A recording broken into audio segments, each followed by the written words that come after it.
Rally de Llanes, en Asturias, cerraba la primera parte del Campeonato de España. En él se encontraban todos los interesados para la victoria, a excepción de Zanini, carente de dinero según sus propias palabras. No obstante, la prueba no carecía de interés al contar con Genito Ortiz, Beni Fernández, Oñoro y Serviá, que reaparecía nuevamente.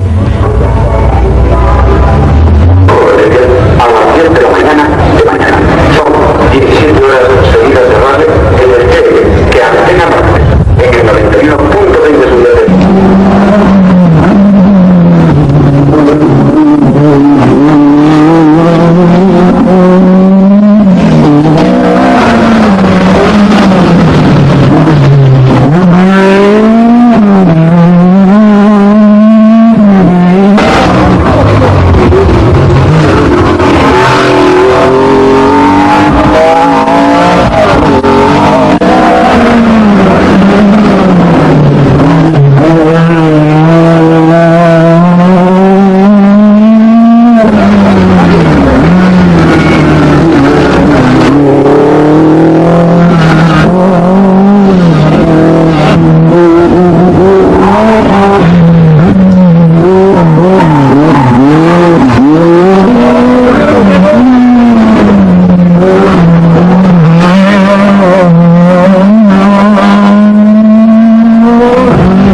Fernández y su Porsche perdía de golpe dos de sus animadores. Oñoro, que sufría un toque y rompía el tren trasero, y el propio Beni Fernández, que era víctima de una rotura de motor.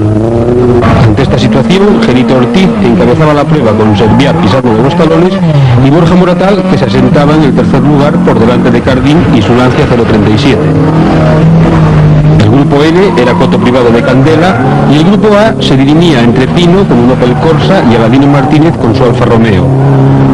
Al final, Genito Ortiz ganaba el rally con holgura al perder Serviá 6 minutos en un tramo, víctima de un pinchazo, y Borja Moratal confirmaba el tercer lugar de la media parte. El grupo A iba a parar a manos de Pino, que hacía también un sexto puesto scratch, mientras que Candela y su Golf GTI en quinto lugar de la general quedaba el líder del grupo N.